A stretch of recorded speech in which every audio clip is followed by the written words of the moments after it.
Hello and welcome, everyone. I'm your host, John M. Hawkins. You're listening to My Strategy. We're on the BBM Global Network and TuneIn Radio. We're very happy to be here with you today and glad you could join us. Our episodes are live and on Saturdays at 10 a.m. Pacific, 1 p.m. Eastern. Today we're going to be talking about don't follow the disorganized leader. I'm going to talk about leadership and how the lack of trust in leadership can impact employee performance. Characteristics of weak leaders, habits of the good leaders, and we're going to help you develop a strategy to become a better leader. Very happy to be here today. As I'd mentioned, Saturday is a great day to reflect. It's the day of the week that I choose to think about my strategy, but for you, any day of the week can be a good time to think about your strategy. Our show is growing. We're now available on iHeart, iTunes, Player FM, YouTube, SoundCloud, Spreaker, and many more platforms. So if you do miss this episode or want to hear one of the past episodes, you can go there and listen to the replays.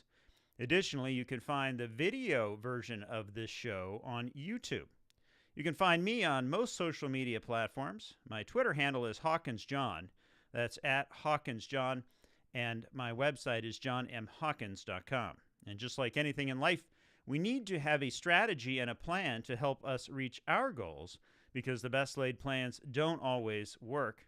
And this week I am looking for your stories on leadership. Do you have any examples, a tip, or a trick that you would like to share? If you do, send it to talk@johnmhawkins.com. That's talk@johnmhawkins.com. And we will be giving away, you can be entered in to win a weekly giveaway, which includes a copy of my latest book, Coach to Greatness. And you also get a Visa gift card. We're talking today about leadership, a little bit about the lack of trust in leadership, the reasons why people may not follow your leadership, what makes a good leader, how to create your strategy, and then we are going to put together a plan. I've got an article here from Scott Spann titled, "Lack of Trust in Leadership is the Biggest Issue Impacting Performance." He's going to tell us a little bit about how to fix the problem. He says issues that impact employee performance are nothing new. Knowing what causes these problems is the first step to resolving them. He says here he's seen and experienced many of these reasons firsthand at one point or another in his career, and likely you may have experienced something similar in yours. He points out that 45% of people say that lack of trust in leadership is the biggest issue impacting their performance at work. I want to ruminate a little bit on that. Think about it. If you're at work and 45% of you are not able to be engaged and perform because of lack of trust, that's a pretty big issue. It says here, as an organizational improvement and talent practicing manager, he was curious about what it would take to hold these people accountable. So how does lack of trust in leadership, impact employees' performance? I do have a podcast on this. You can find that at any one of those digital platforms. It says here that trust is the foundation of any successful relationship, both personal and professional. And when you break that trust bond, it's hard to repair. When employees feel they can't trust leadership, they feel unsafe, like no one has their back, and they spend more energy on self-preservation and job hunting than performing at their job. It says talent acquisition costs and employee turnovers start to increase, which estimates are now at 150 to 200% of the employee's salary. So there's a big impact, not only from a financial perspective, but also to the employees. Don't you want to be in a company that is engaging? He says here, you may have heard that organizations with great cultures have increased performance. Lack of trust in leadership is a red flag that your business may have a toxic culture. No one likes to come to work every day and feel they're walking into a toxic waste dump, he says. Employees will do the job requested of them, but without trust in leadership, they're not going to go beyond and above to help create a high-performance organization. Your business can experience poor customer service satisfaction and declining repeat business and also brand loyalty, which can impact your profits. It says here, lack of trust reduces transparency and communication. Reducing transparency and communication leads to low innovation, lack of agility, responsiveness to challenging conditions. When employees lack trust in leadership, they often avoid communicating with them out of fear of retaliation or simply because they feel they can't trust leadership to be transparent. Imagine that. In any of your relationships, whether it's a personal relationship or a business relationship, if you feel like you cannot trust the person you are supposed to be working with, what is naturally going to happen? Well, you're going to start to communicate less. You're not going to have that one-on-one time that you need to build a strong relationship. And in a employee-employer relationship, when that lack of trust is gone and when it's broken, not only is it very difficult to come back, but also it impacts communication. And we know that communication is something that is absolutely critical for us to be able to work together. He says here, to achieve maximum employee performance, employees need to promptly and transparently communicate without any potential problems or concerns to leadership. Without trust, this is not likely. Problems can go unaddressed and impact bottom line profits.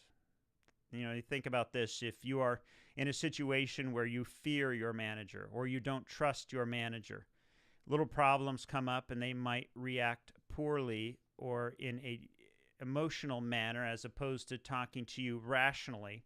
That can impact your ability to want to go to the employer with issues, to want to have that communication dialogue with them.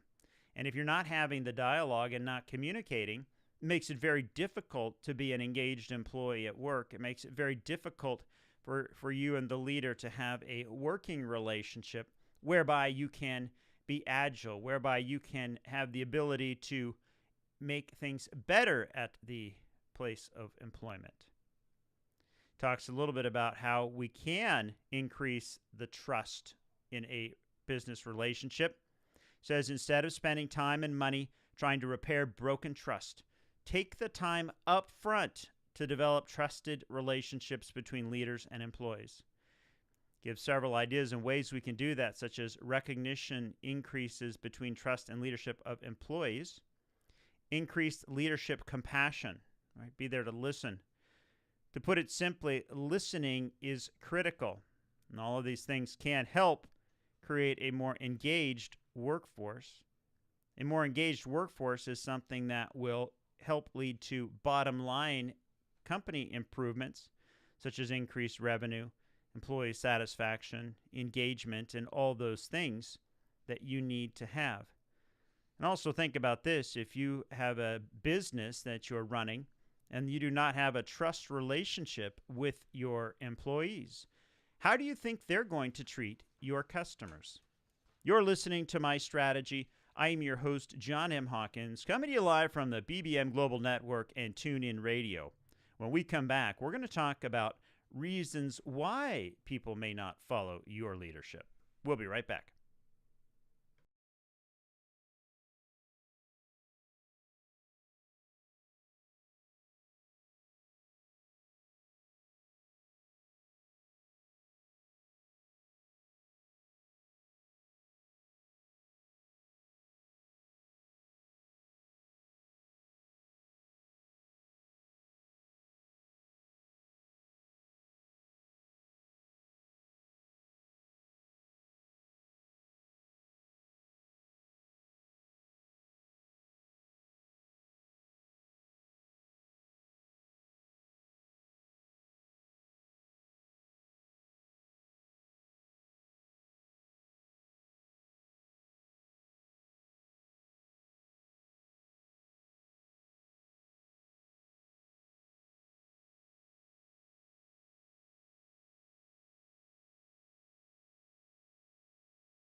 Hello and welcome back, everyone. This is My Strategy.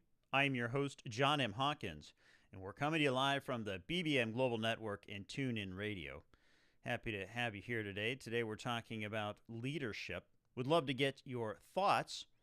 We will be taking phone calls later in the show. The studio number is 866-451-1451. That's 866-451-1451. Or send us an email to talk@johnmhawkins.com. That's talk@johnmhawkins.com. An email submission will automatically enter you into our weekly giveaway. Right before the break, we were talking about lack of trust in leadership, some of the negative implications of trust and how it can lead to a breakdown in communication. In this segment, I want to talk a little bit about reasons why people may not be following your leadership. An article here by Tim Parsons titled 5 Reasons People May Not Be Following Your Leadership. He says here, there are times throughout a leader's tenure that he or she must look behind them and see if anyone is following. Are the goals that have been set being accomplished? Is the organization moving in a positive direction? Are people working together to achieve the desired outcomes? Losing your influence over the people that you lead often does not happen quickly, but rather it happens over a period of time. People are forgiving at the beginning, but the longer you lead, the less they are willing to forgive your shortcomings.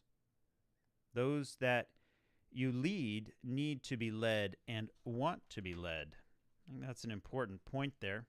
We do all give some sort of leniency to our leaders, but over time, I think we do expect that they perform. We expect them to be there to lead us. We expect them to help us, develop us, become the best people we can. This year, we've probably all known many leaders who are leaders in name only. Those people who have been put in charge of a team, but they may not have any influence over those that they are leading. Or maybe we've been involved in a group ministry, a task where we put in charge for some reason, but no one is following us. And I think this applies not only to business, but anything you are doing or do when it comes to people. If you are in a leadership position or if you're forced into a situation where you have to lead, it can be very difficult to gain people's trust. So he gives some tips as to why people may not be following you. Number 1, you are disorganized. Organization leads to clarity of mission, clarity of tasks to be completed, clarity of who does what, etc. When a leader is disorganized, he or she immediately loses all credibility with the team.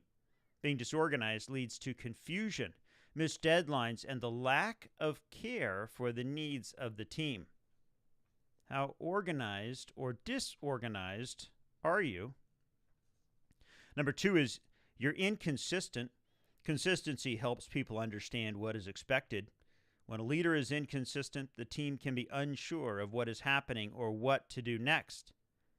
This is if you change. So, for example, if you change a meeting many times with very short notice, or you change your mind about how to accomplish goals of the group, or you're moody, bring your feelings in, for example, all of those things can impact your ability to have the leadership influence. Being inconsistency. When I'm dealing with people, I want them to set a clear expectation with me, and I expect them to comply with that set expectation. No different than you expect of me. If I set an expectation, you expect that I stand up to that expectation. As a leader, you're called on to do that. In fact, you must do that. You don't follow up. Answering emails, texts, and phone calls in a timely way. Follow up on assignments that were assigned to you. When you don't follow up, people will not feel important. People will not feel important. And they can interpret this behavior as a sign that they're not needed. I think this is a big issue here. Not feeling important, not feeling needed can definitely impact engagement issues on a team. I think we all have goals, desires, dreams, and things that we want to go out there and accomplish and achieve. But if we're on a team that doesn't appreciate respect or make us feel like we want to be there or we need to be there, it can have a devastating effect. Next one is you're a discourager rather than encourager. As a leader, one of the primary responsibilities you have is to encourage those that you lead. This is non-negotiable and extends to everyone under your leadership, regardless of position. It's enough for someone to stop following you if you simply do not encourage them. But when you also discourage those that you lead, it can be a deadly outcome. Have you ever been in a situation where you've had a leader of an organization, a company, or perhaps any leader out there? It could be a political leader, a church leader, but that person has, for one reason or another, been a discourager as opposed to an encourager, has a really negative impact on you. It can have a negative impact on the person that they are discouraging, and it can also impact the performance. Now, I don't think that it means that you cannot hold somebody accountable. We absolutely need to hold people accountable, but there's a way you can hold people accountable without discouraging them. Number 5, and again, we're taking this information from an article written by Tim Parsons.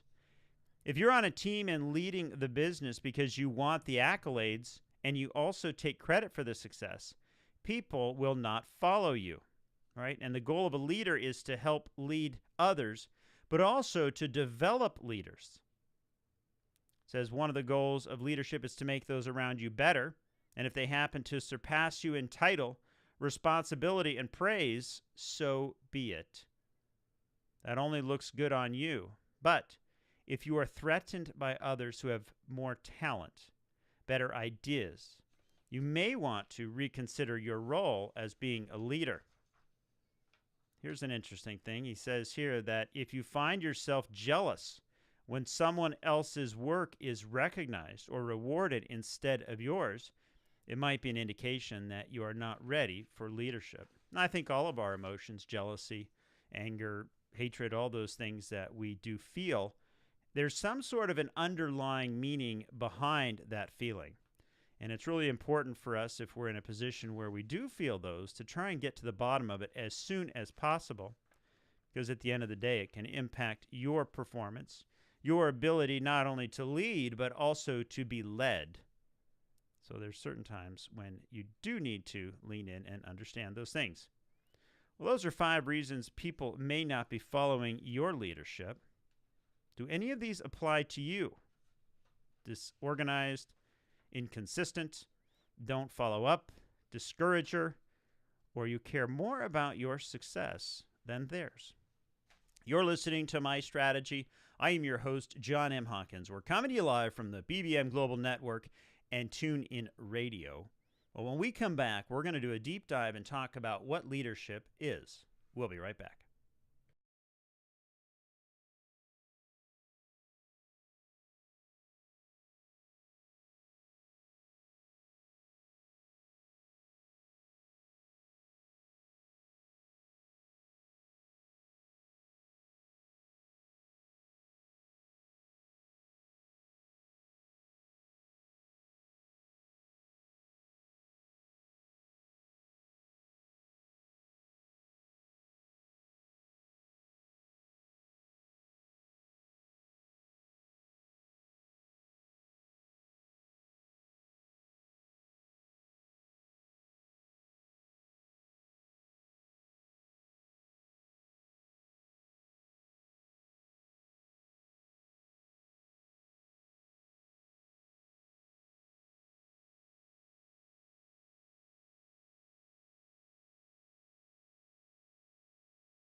Hello and welcome back, everyone. I'm John M. Hawkins. You're listening to My Strategy, and we're coming to you live from the BBM Global Network and TuneIn Radio. Well, today we're talking about don't follow the disorganized leader, talking about leadership and how the lack of trust can impact employee performance, characteristics of weak leaders, habits of good leaders.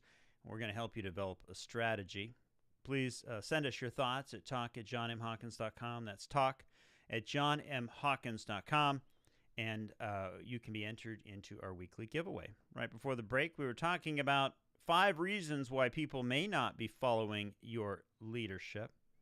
This segment, I want to talk a little bit about what is leadership. We've got an article here, and by a pretty darn good website. It's called Mind Tools, and they have a lot of information on various business terminology. In this case, I've got an article here on what is leadership. Starts off with a quote by Professor Warren G. Bennis. Leaders are people who do the right thing. Managers are people who do things right. He's talking about the difference between leaders and managers. He says the word leadership can bring to mind a variety of images. For example, a political leader pursuing a career, personal cause, an explorer, somebody who's cutting a path through the jungle for the first time for the rest of their group, an executive developing his or her company strategy to beat the competition, could be a band leader or many other different types of leaders. Leaders help themselves and others to do the right things. They set direction, build an inspiring vision, create something new. Leadership is about mapping out where you need to go to win as a team or an organization. It is dynamic, exciting, and inspiring. Yet while leaders set the direction, they must also use management skills to guide their people to the right decision in a smooth and efficient way.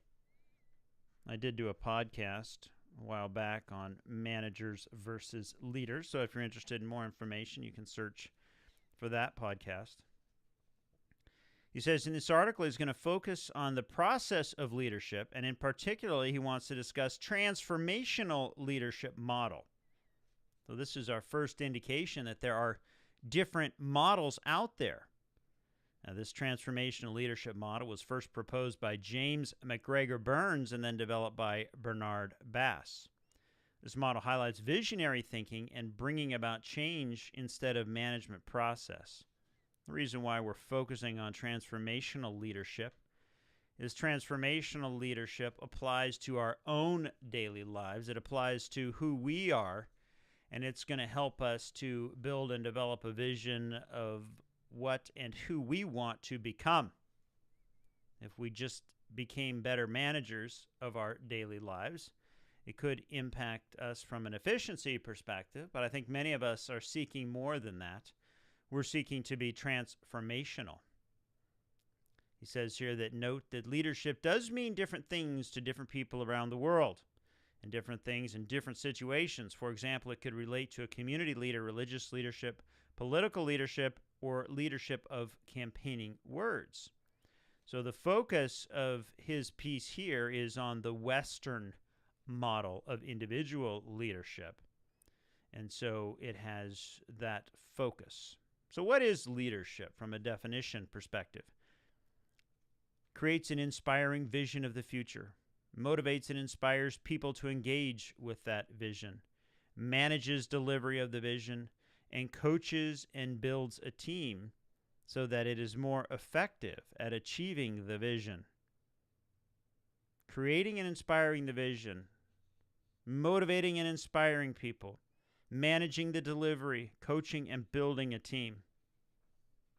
If you're out there trying to build a vision, trying to accomplish a goal, trying to build something bigger than yourself, those are the things that you need to be thinking about. What is the vision? What is the future state? It's going to be hard to develop a future state because the future state is something that has not yet been created.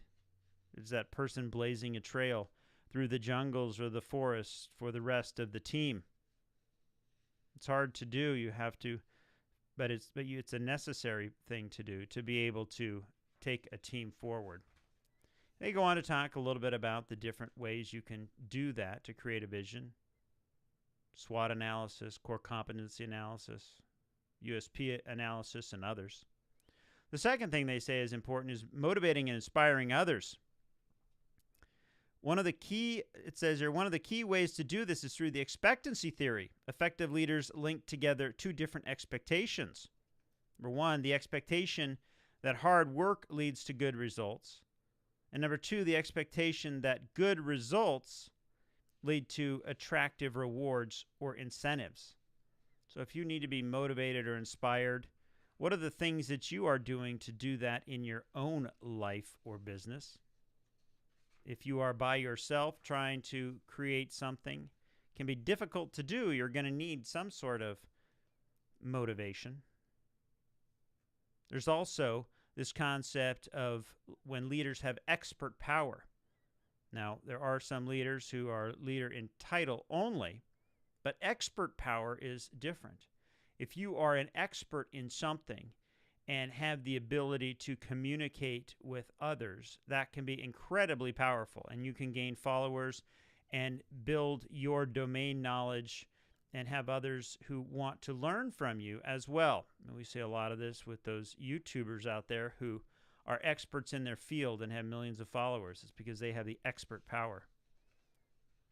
Number three is managing delivery of the vision, coaching and building a team to achieve the vision. I think that if you're building a vision, trying to set a goal, over time you're going to need to find a way to complete the vision and also build the team to achieve the vision. We can't do things by ourselves.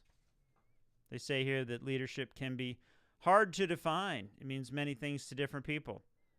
But in the transformational leadership model, leaders set direction and help themselves and others to do the right thing to move forward. To do this, they create an inspiring vision and then motivate others and inspire them to reach that vision. You're listening to My Strategy. I'm your host, John M. Hawkins, coming to you live from the BBM Global Network and TuneIn Radio. When we come back, we're going to talk about what makes a good leader. We'll be right back.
Hello and welcome back, everyone. I'm your host, John M. Hawkins. We're coming to you live from the BBM Global Network and TuneIn Radio. You're listening to My Strategy. Right before the break, we were talking about what makes a good leader. Specifically, we're talking about transformational leadership. This segment, I want to talk a little bit about what really makes a good leader. Got an article here by Travis Bradbury. He says, what makes somebody a leader anyway? Simple question. Yet it continues to vex some of the best thinkers in the business who've written several books on leadership, and yet it's a rare thing to actually pause to define leadership. Travis says, let's start with what leadership is not. Leadership has nothing to do with seniority or one's position in the hierarchy of a company. I think that's an important point. Leadership has nothing to do with seniority or one's position in the hierarchy of the company. He says, too many talk about a company's leadership, referring to the senior-most executives in the organization. They are just that, senior executives. Leadership does not automatically happen when you reach a certain pay grade. Hopefully you'll find it out there, but there's no guarantees. I think that's an interesting point. Thinking about, do I need to be a leader? Should I be a leader? I'll be a leader when I reach that pay grade. Travis is saying that that's not what this is about. You need to develop your leadership skills now. You can be a leader even though you aren't a senior executive. In fact, many of the senior executives might not be leaders. They might be senior executives, and you're the leader. Leadership has nothing to do with titles. He says, similar to the point above, just because you have a C-level title, that doesn't automatically make you a leader. We often stress the fact that you don't need a title to lead. You can be a leader in your workplace, your neighborhood, your family, all without having a title. I guess think about that. Do you know people in your life who are leaders, people who you respect, who you follow, yet they do not have those important titles? What about at work? Are there people you would go to before you would go to a boss or a leader in the organization? That person you're going to might have the expert authority. He says your leadership has nothing to do with the personal attributes. Say the word leader, and most people think of a domineering, take-charge, charismatic individual. People often think of all the icons from the history, like General Patton, President Lincoln. But leadership isn't an adjective. We don't need to be extroverted or charismatic to practice leadership. And those with charisma don't automatically lead. I think this is a good point here. Even though someone says you could be a great leader, or someone says you're so charismatic, I think you should try this. You have one of the pieces of becoming the good leader. There's a lot more things that you're going to need to work on. Leadership isn't management. He says this is a big one. Leadership and management are not synonymous. Let's say you have 15 people in your downline and P&L responsibility, which is profit and loss. He says, good for you. I hope you're a good manager. Good management is needed. Managers need to plan, measure, monitor, coordinate, solve, hire, fire, and do many other things. Managers spend most of their time managing things. Leaders lead. So he comes back to us with a question. So again, what makes a leader? He goes through some of the most respected business thinkers. The first one he talks about is Peter Drucker. The quote from Peter is, the only definition of a leader is someone who has followers. Well, that sounds pretty simple. Gain enough followers, and you are a leader. He says, really, this instance of tautology is so simple as it can now be dangerous. A new army captain is put in the command of 200 soldiers, yet he never leaves his room or utters a word to the men and women in his unit.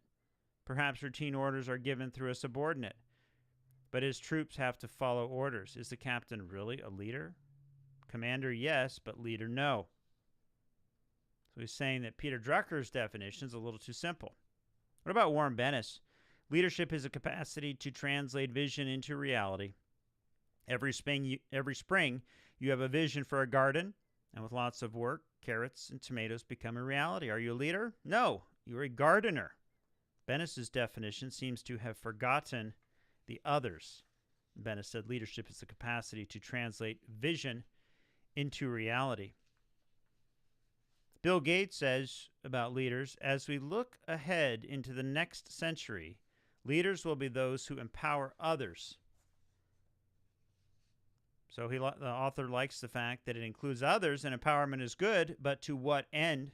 We've seen so many empowered others in life in a negative way, from rioting to people who are misaligned with the rest of their company and find themselves unemployed. He says Gates' definition lacks goals and a vision. John Maxwell says leadership is influence, nothing more and nothing less. Here they say they like the minimalism, but this reduction is too much. A robber with a gun has an influence over his victim. A manager has the power to fire team members, which provides a lot of influence. But does this influencer make a robber or a manager a leader? He says Maxwell's definition omits the source of the influence. Well, he's told us about all these great leaders who have come up with slogans to tell us what leadership is. So let's ask him, what is leadership? He says the definition of leadership is a process of social influence which maximizes the effort of others towards the achievement of a greater good. He says, notice the key elements of this definition. Leadership stems from social influence, not authority or power. Leadership requires others, and that implies they don't need to be direct reports. No mention of personality traits, attributes, or even a title. There are many styles, many paths to effective leadership, and they include a greater good, not influence with no intended outcome. He says leadership is a mindset in action, so don't wait for a title. Leadership isn't something that anyone can give you. You have to earn it and claim it for yourself. I think that's the important distinction here, is we've understood what a leader is by definition. We know there's leadership and managers, but I think at the end of the day, we all have the ability to be leaders. We just need to claim it. You're listening to My Strategy. I am your host, John M. Hawkins, coming to you live from the BBM Global Network and TuneIn Radio. When we come back, we're going to talk about creating your leadership strategy. We'll be right back.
Hello and welcome back. This is My Strategy.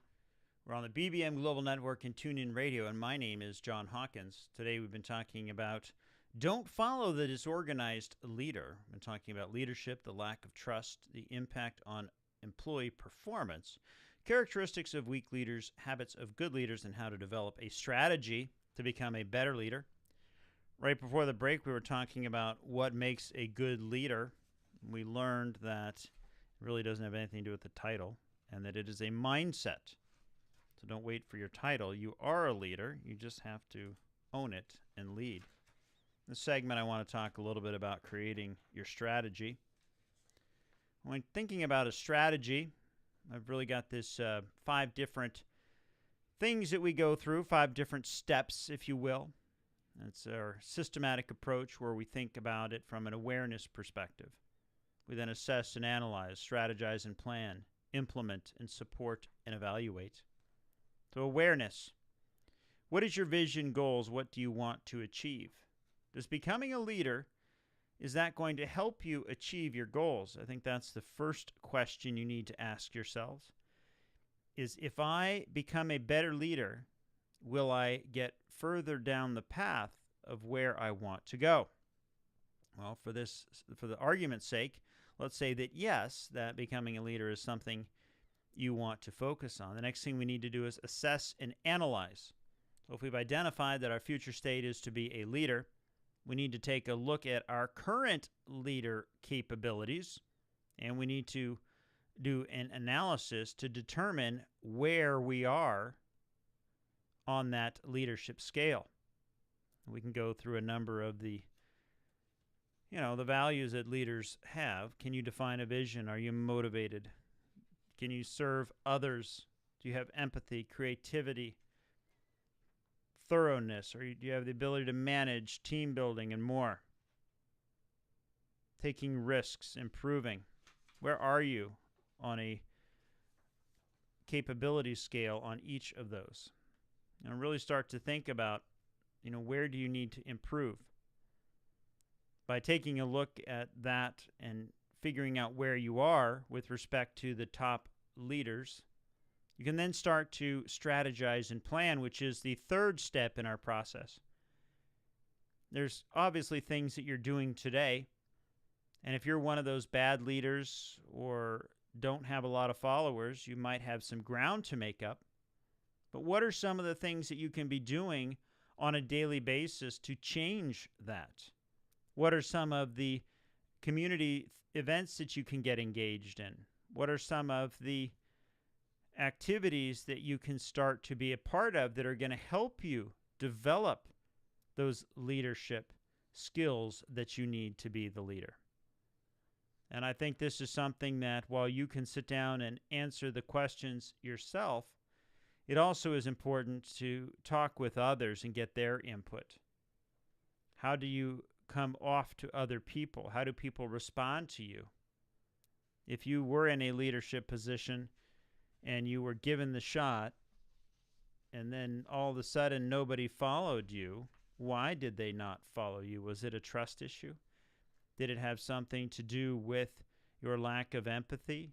Were you disorganized? I think there's a lot of things that can really impact you getting to that leadership goal. But it's important to think about what are those things that you could be doing. Now, of course, once you've decided that this is a strategy and a plan, and these are the course of actions you're going to take, you need to implement the plan. So if your goal was to become a better speaker, you could join a Toastmasters club, or you could start speaking in front of the mirror. You could start speaking and just record yourself. You don't have to have a grand master plan, a coach, somebody who can sit there and take you through that step by step. It can be as simple as recording yourself and getting your own feedback.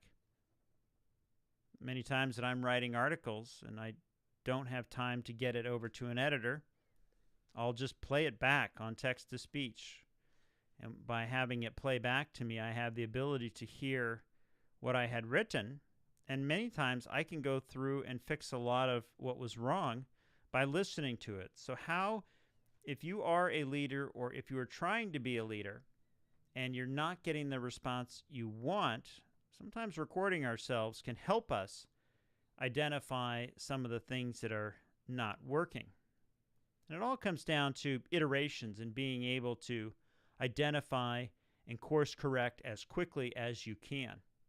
Because if you don't course correct, it's developing a habit or a pattern. But if it's a bad habit or a bad pattern, it's going to take you farther away from your goal rather than getting you closer to that goal. And I think for us to want to get closer to a goal, it means that, we also have to practice. And it's not just practice, but it's perfect practice. That means you're going to need the opportunities to lead. You're going to need to be able to have, be put in positions where you can lead. And maybe you're waiting for that title, but don't wait for the title. You have everything you need to be an expert leader on your subject today. You have everything you need to be that leader, to be the expert, to teach others what you know, and you will be the leader. It's that simple. So you can't wait for things to happen. You don't want to wait to finish that college degree. Don't wait to get another course under your belt or a new experience or a title. Go do it today. There's got to be something that you are the expert in. And it's that thing that you're an expert in, that thing that you're passionate about, the thing that when you're doing it, you don't feel hungry, the thing that when you're doing it, you don't look at the clock, or you look at the clock and say, I can't believe 4 hours went by because I've been so involved. And finally, once you've implemented your plan, get the support and evaluation that you need. Find out if you're not able to accomplish your goals, who's accountable, who's responsible. Seek help. The sooner you can get the help that you need to be able to achieve your goals, the sooner you will achieve your goals. And it doesn't have to be a formal support program. It's others in your influence. It's others who have a similar goal. It's others who just are out there to be moral support. There's a lot of people out there who are willing to give their time and energy to help you achieve your goals, because that's how they gain satisfaction. It's how they feel good about themselves, and perhaps it's one of the things that will help them. You're listening to My Strategy. I am your host, John M. Hawkins, coming to you live from the BBM Global Network and TuneIn Radio. When we come back, we're going to put all this together and create your leadership plan.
Hello and welcome back, everyone. I'm John M. Hawkins. You're listening to My Strategy. We're coming to you live on the BBM Global Network and TuneIn Radio. We're happy to be here with you today. Our episodes are live on Saturdays at 10 a.m. Pacific, 1 p.m. Eastern. Today we've been talking about don't follow the disorganized leader. In this episode, I've been talking about leadership, lack of trust, how that can impact performance, characteristics of a weak leader, habits of a good leader, and how to develop a strategy to become a better leader. And in case you missed this broadcast, you can listen on iHeartRadio, Apple iTunes, or if you'd like to have something covered in the show, you can send an email to talk@johnmhawkins.com. That's talk@johnmhawkins.com, or give us a call at 1-844-MY-STRATEGY, 1-844-MY-STRATEGY. Well, this show we've been talking about leadership, and I can tell you that I've learned a lot. Not only have I learned a lot about leadership, but I also now probably have more questions than I did when I started the show, which is a good thing. I think the more curious we are, the more questions we have, the more we are seeking knowledge and information, the better it will help us on our paths. We started off talking about lack of trust in leadership, and how 45% of people say they lack trust in leadership and how it impacts their performance directly. When I think about that lack of trust can lead to a communication breakdown. That lack of communication means that when things are going well or when they're going poorly, the employees are not taking it to the leader because they don't trust the leader. This is why we see companies and successful organizations that do have a culture of trust in them succeed. We see them grow. We see them have the ability to dominate their market units. But what can we do to fix this? I think there's a lot of things we can do to fix trust. The key that I learned today is that we have to start off with trust rather than trying to fix it later. It's very difficult to regain trust. We talked about reasons why people may not follow you as a leader. Are you disorganized, inconsistent? Do you discourage rather than encourage? Do you hide away from others? Are you out and engaging? Are you developing a vision? Do you focus on your wins? Do you get jealous when you're not the center of attention? Those are all things that might be reasons why you're not an effective leader. And if you're building your strategy or plan, you could think about those. We then went into what is leadership. We learned there's a lot of different types of leadership out there. Specifically, we've been focusing on transformational leadership, which is the Western implementation of leadership, because leadership means different things across the globe. We then talked about what makes a good leader and how being a good leader doesn't mean that you have seniority. Leadership isn't a title. Leadership isn't management. You could be the CEO of an organization, but that doesn't mean you're a leader. It might mean that you're an executive, but are you a leader? We also learned about those leaders who lead because they have expert authority. If you're an expert in a field, even if you have no direct reports or don't have anybody to manage, you could still be a leader and grow a following because you have something of value. You have your expertise. You have the ability to share that. We then talked about creating your strategy, talked about the ways to be a good leader, the vision, the motivation, serving, empathy, creativity. All of this comes down to really understanding what are those habits or patterns that you are in. Being aware of them gives us the ability to identify what to work on. And finally, we need to have that conscious prioritization and commitment to our goals that can help us achieve what we want. You've been listening to My Strategy. I'm John M. Hawkins. We're coming to you live from the BBM Global Network and TuneIn Radio, and we'll see you next time.